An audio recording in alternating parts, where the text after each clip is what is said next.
Gracias a todos por haber venido. Pues yo soy Angie, ella es Mabel. Llevamos unos 6 años en Citybox, por lo tanto creemos que conocemos bastante bien Citybox, ya no solo a nivel de negocio, sino que también las modificaciones que han ido habiendo tecnológicamente.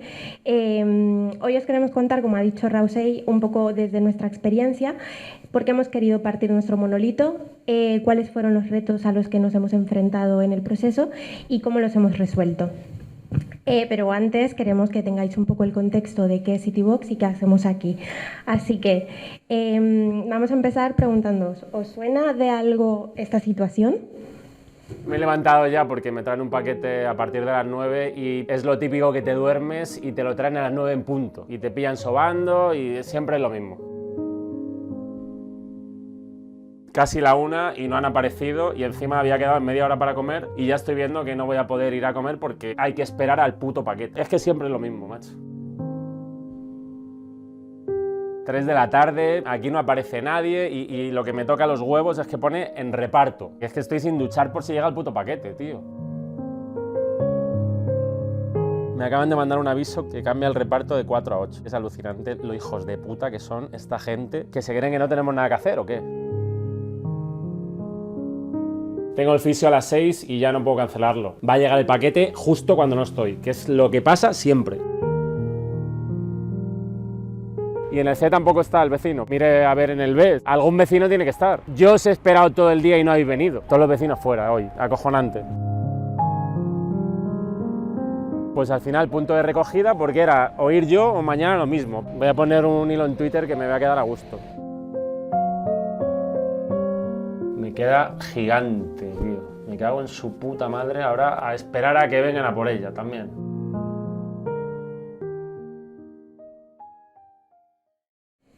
Vale, ¿os ha pasado alguna vez? Sí. De acuerdo, creo que a todos nos ha pasado. Pues aunque creamos que esta es una problemática que únicamente afecta a nosotros como usuarios finales, la realidad es que afecta también a las empresas de mensajería en este caso. Este es un proceso que no es para nada eficiente, por lo que al final estas empresas se ven perjudicadas porque no es eficiente. En la mayoría de los casos no se pueden asegurar las entregas en un primer intento.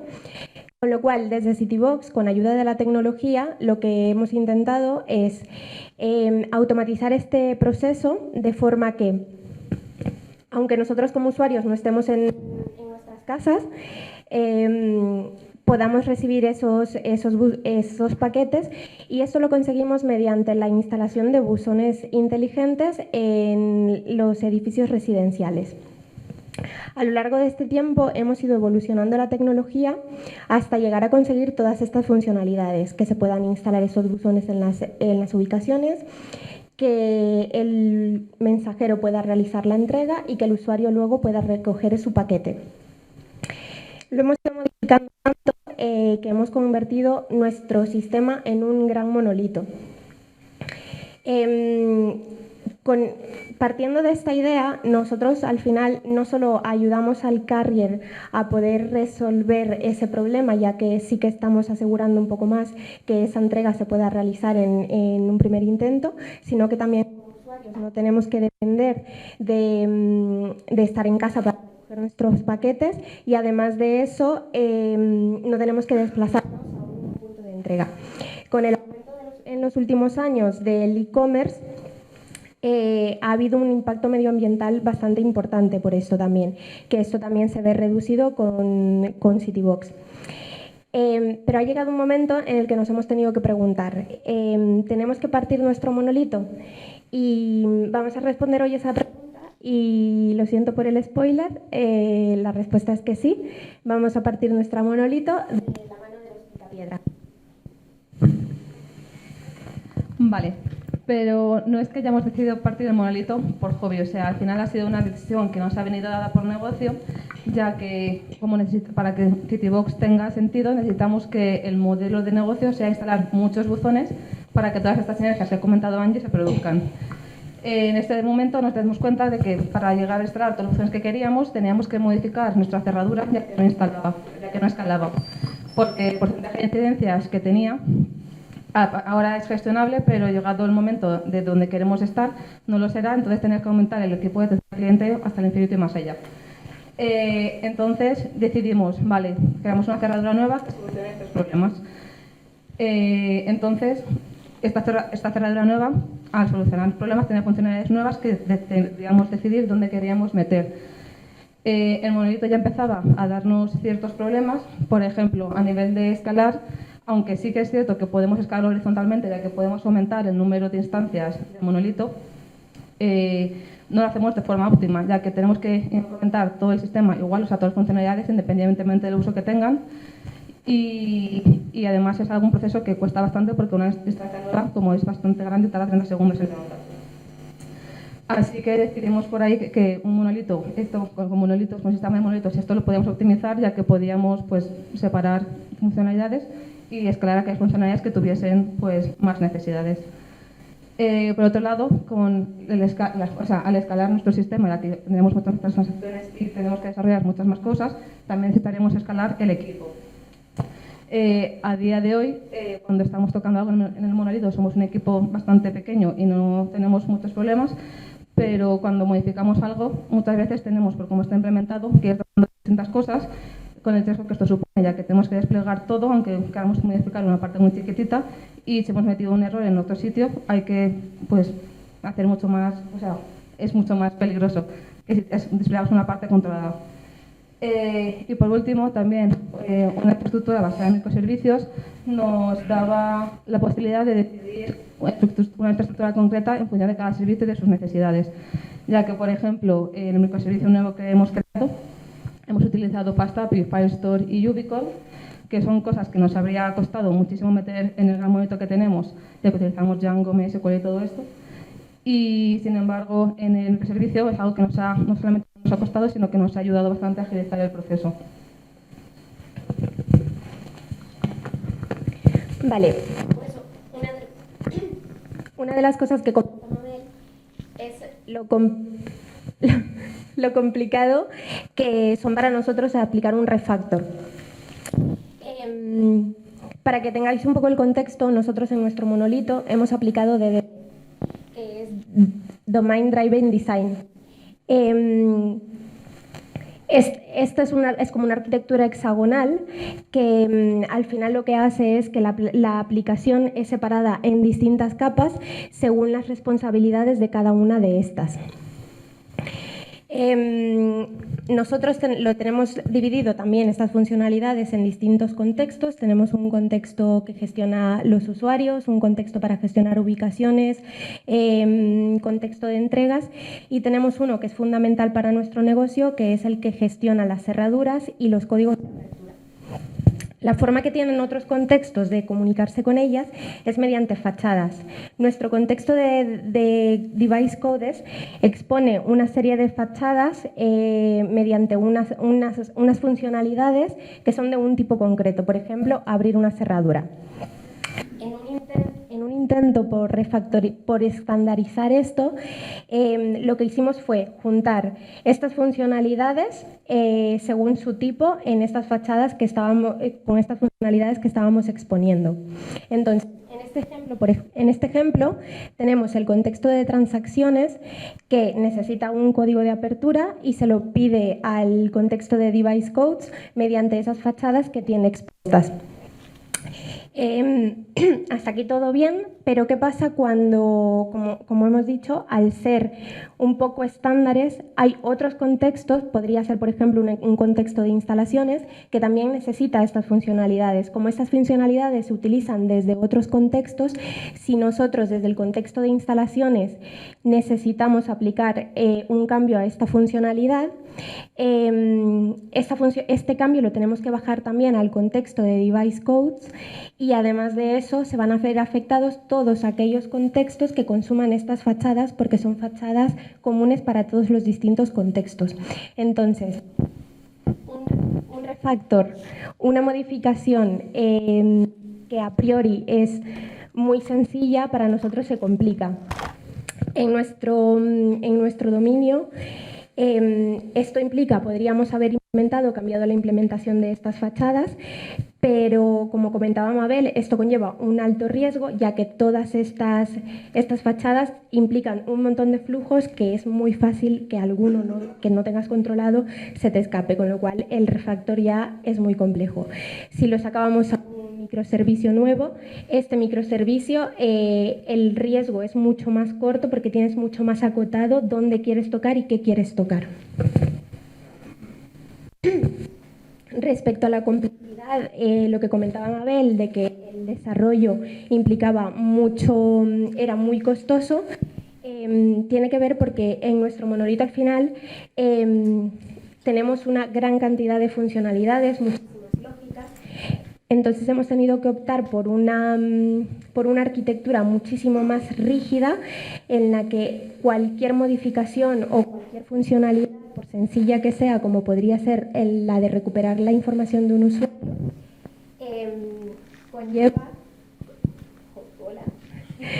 conlleva que tengamos que pasar por muchas capas. Por ejemplo, para recuperar la información de un usuario tendríamos que crear la vista de Django, ya que nosotros utilizamos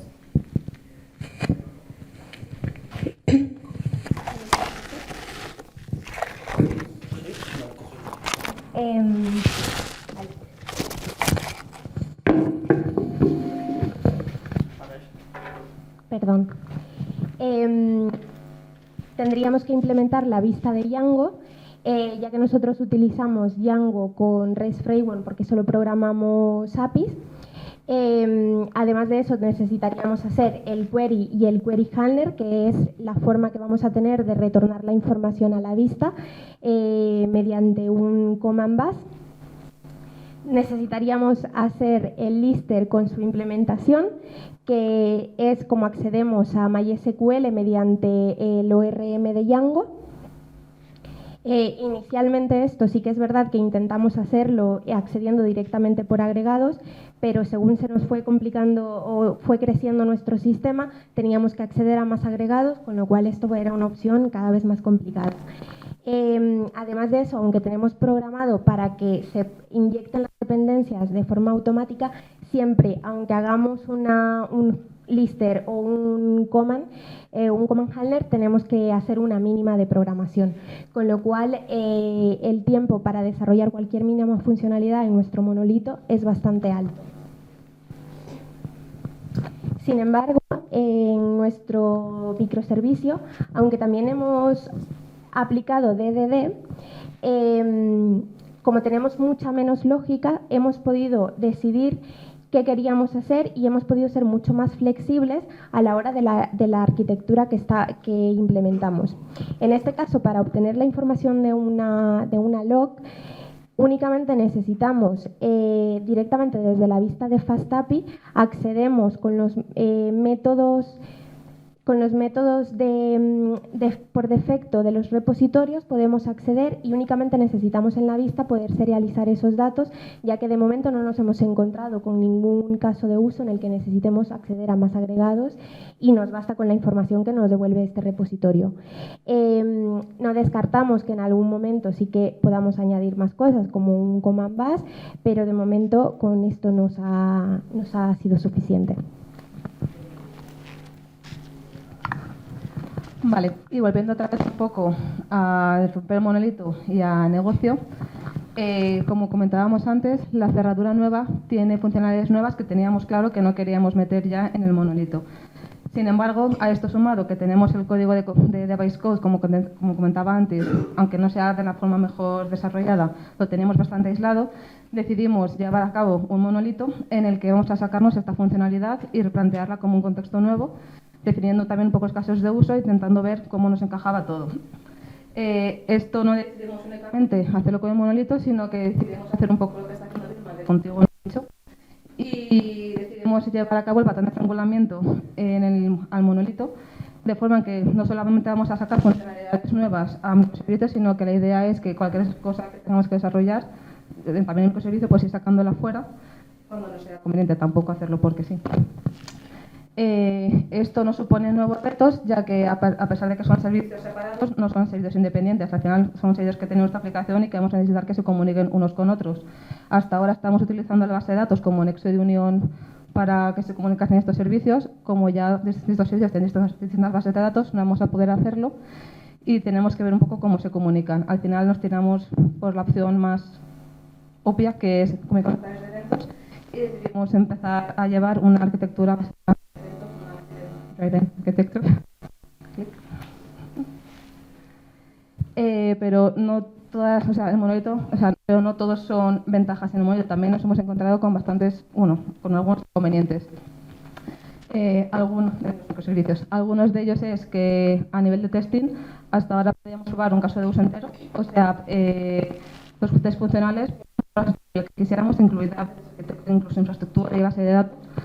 Y de esta forma tenemos bastante confianza en lo que estábamos haciendo estaba bien, o sea, no hacía falta hacer todo. Sin embargo, ahora con sistemas separados en los que se comunican, tenemos que hacer mucho más hincapié en testear los contratos de eventos y de API, porque si no, pues si testeas una cosa de promesa y la cambias, pues en tus tests se van a ejecutar, sin embargo, igual has o de otro servicio que no estás teniendo en cuenta.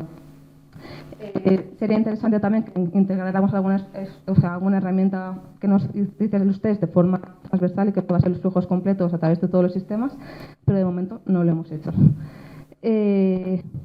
También, otra de las desventajas que tenemos es que gestionar un servicio es bastante más sencillo que gestionar varios. Como la comunicación ocurre en red, cuando falla algo tenemos que tener mucha más trazabilidad para saber qué ha pasado de la que antes, porque teníamos sabíamos dónde estaba el error porque estaba ahí siempre. Y por último, otro problema que hemos tenido que afrontarnos es la consistencia. Ya que antes utilizamos la base de datos para garantizarlo, empezábamos cuando empezaba una operación, una transacción, y si todo iba bien la persistíamos y si ocurría cualquier cosa en medio, pues hacíamos rollback de la operación y mandábamos el mensaje de error. Sin embargo, ahora, como tenemos distintos servicios que se pueden comunicar, pues ya no nos sirve porque tenemos que hacerlo de alguna otra forma. O sea, igual si yo modifico algo, aceptar otro servicio que también tiene que enterarse de que eso ha pasado y no le puedo decir con mi base de datos que eso ha pasado. Entonces, decidimos hacer, ya que sabemos que no podemos garantizar la consistencia instantánea, decidimos al menos intentar garantizar la consistencia eventual. La consistencia eventual es un poco lo que está haciendo Pedro con la pelota, o sea, con los bolos, que es básicamente intentar garantizar que, aunque no sea en el mismo instante, que la información que sería el bolo llegase a los bolos finalmente a todos los sistemas que tienen que llegar. Ahora nos planteamos cómo implementábamos esto.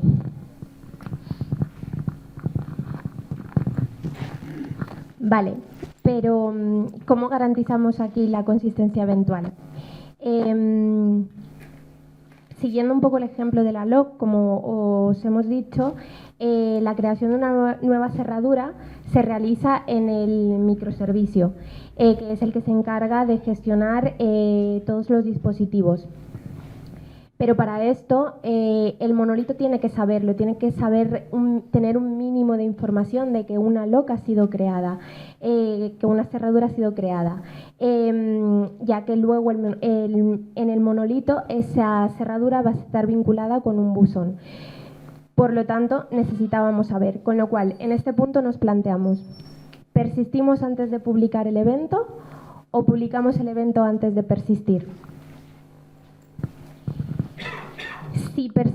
Si publicábamos el evento y después persistíamos, lo que podría pasar es que íbamos a tener en nuestro monolito creada una cerradura que realmente no existe en nuestro microservicio. Si persistíamos y después publicábamos el evento, y la publicación de este evento fallaba, íbamos a tener una cerradura creada en nuestro microservicio de la que nuestro monolito no iba a tener ni idea, con lo cual nunca íbamos a utilizarla. Con lo cual, ninguna de estas dos opciones nos gustaba, ninguna era lo que necesitábamos, así que, ¿qué hicimos nosotros? Pues decidimos hacerlo todo junto. Es decir, En la misma transacción de base de datos persistimos la creación de la cerradura y persistimos la publicación del evento de que la cerradura ha sido creada. Y después de esto creamos un sistema que se encarga de leer los eventos que han sido persistidos, los publica para que el monolito pueda tener esta información. De esta forma estamos garantizando la consistencia eventual. Para crear este sistema, dado que nosotros utilizamos Google Cloud Platform,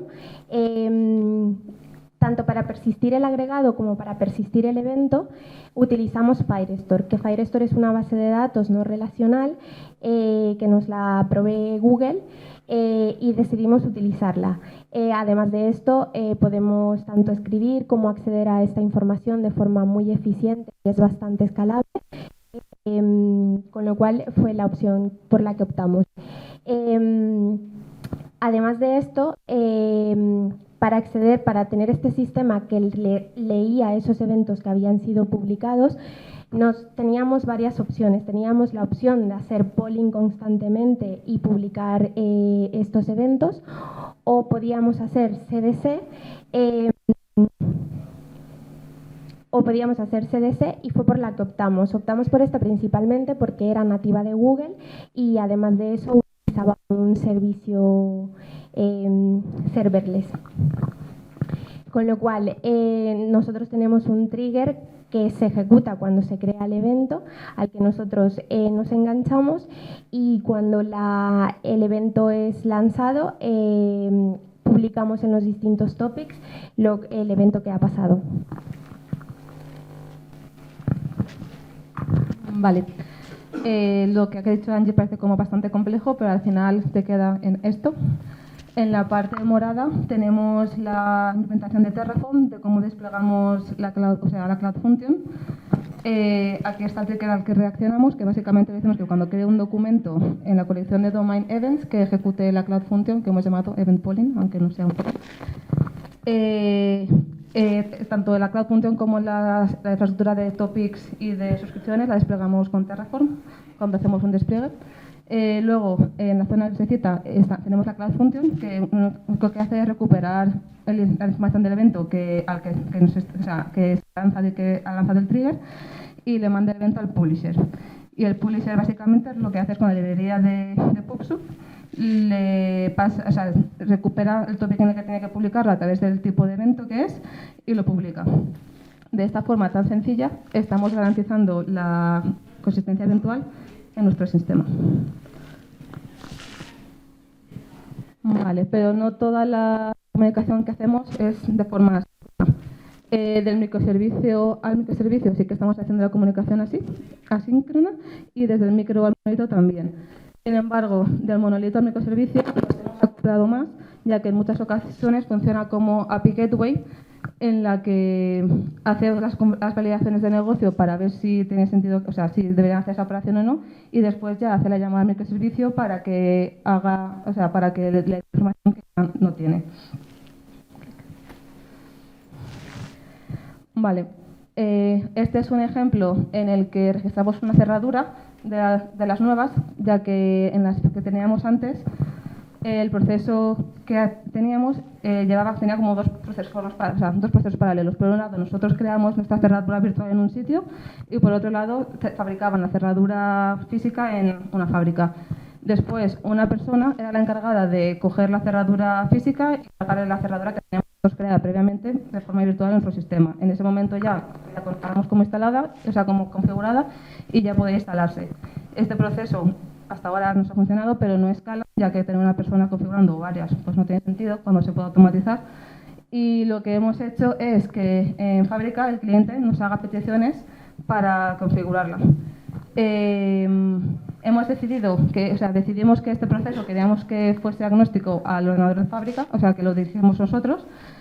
Y básicamente lo que hace es cuando le llega cuando tiene la cama de pinchos una cerradura, varias cerraduras, lo que hace es que nos dice que quiere registrarlas.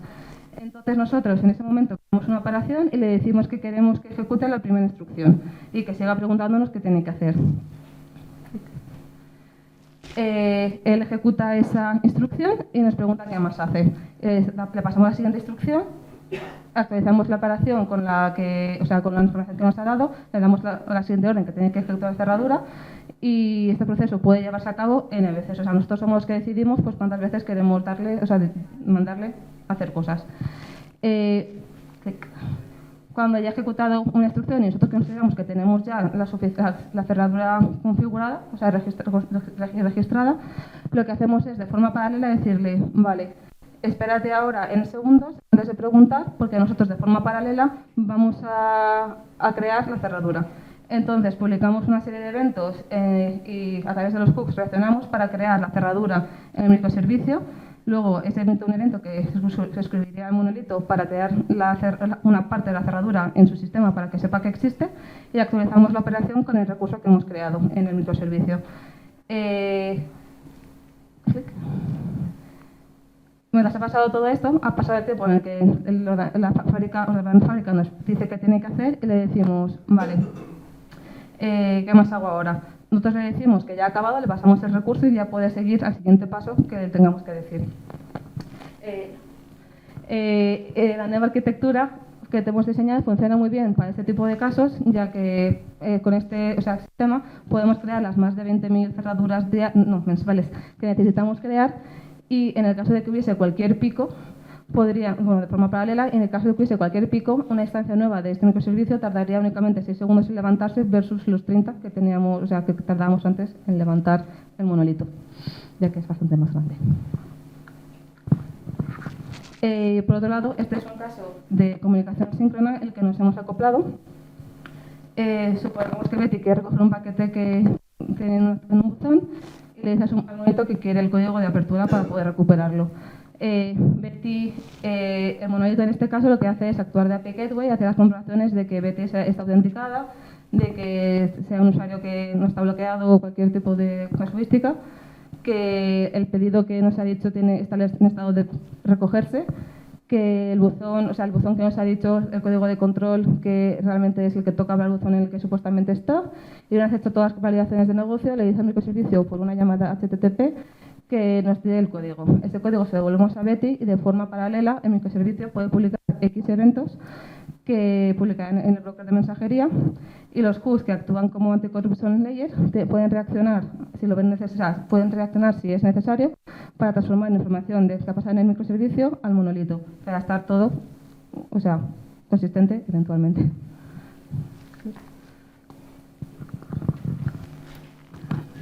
Vale. Pero no todo nos ha gustado, igual que Pedro no estamos contentos con todo. Algunas de las cosas que no nos han gustado han sido, por ejemplo, el rollback service.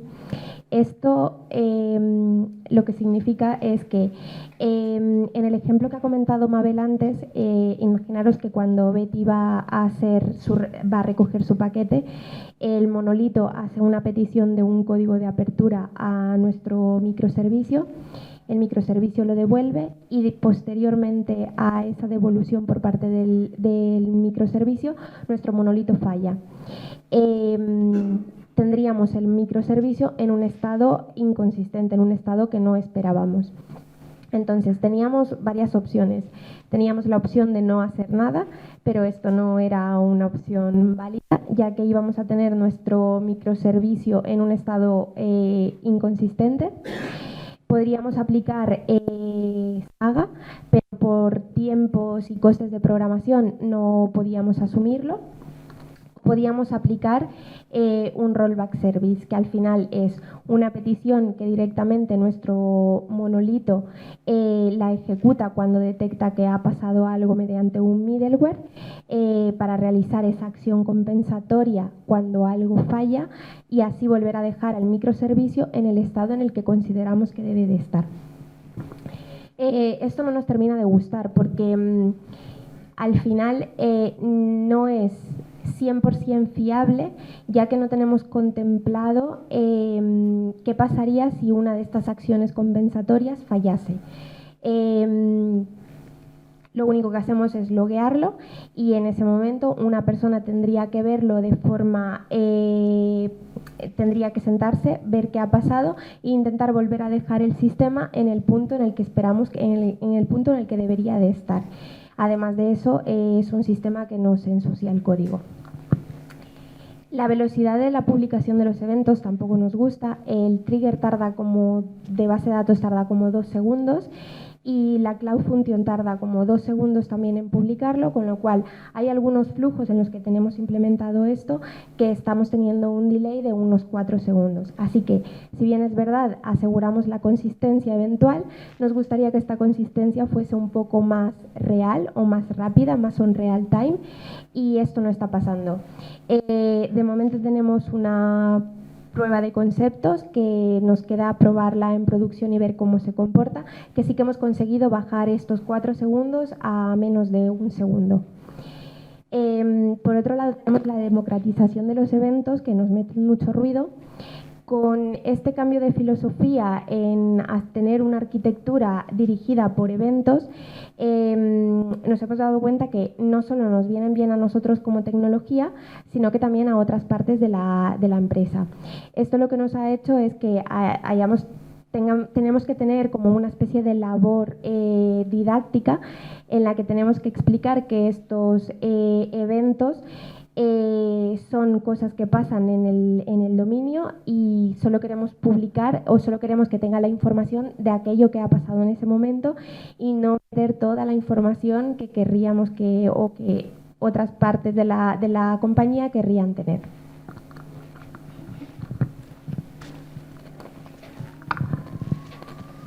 Pero no todos son cosas que nos han gustado, también nos han gustado cosas. Van muy relacionadas con los motivos por los que hemos decidido decantarnos por empezar a crear algún microservicio. Entre ellas, que el dominio es más conciso. El hecho de poder partir la aplicación que teníamos ha hecho que nos replanteáramos lo que teníamos y dónde decidíamos exportar y qué decidíamos implementar, de forma que ahora tenemos un microservicio con un dominio mucho más definido y cuyas responsabilidades están mucho más claras. Además, la arquitectura del micro es más sencilla, como hemos comentado, y el coste de entrada de una persona nueva que tiene que desarrollar en el micro es bastante más bajo que el coste que tiene que entrar a desarrollar el micro. Nos da más autonomía a nosotros, ya que como tecnología, como desarrollo, ya que podíamos, antes utilizábamos Jenkins para CICD y es algo que nos gustaba bastante porque estaba creado por cosillas. Sin embargo, ahora con el nuevo microservicio utilizamos Terraform y GitHub Actions para hacer los despliegues tanto del servicio como de infraestructura, por lo que nos ha simplificado cualquier cosa y al estar aislado, cuando queremos cambiar cualquier cosa lo hacemos de forma rápida y ágil. Y por último, hemos dado autonomía a otras áreas, ya que, como comentaba Angie, ahora todas las más áreas de la empresa se han enganchado a nuestros eventos y no únicamente tienen una foto de lo que ha pasado, ya que estaban consumiendo una copia de nuestra base de datos en un momento en concreto, sino que pueden crear sus paneles de información y de procesos y crearse históricos y cosas de los datos para hacer métricas y tomar mejores decisiones.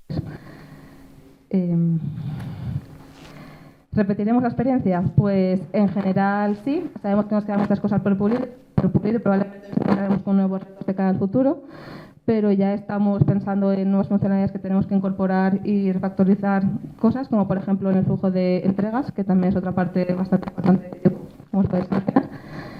Y nada, si tenéis alguna experiencia haciendo estas cosas, si habéis hecho alguna cosa diferente que pensáis que está mejor, pues decírnosla. Y gracias por venir. Si tenéis dudas o preguntas, este es el momento.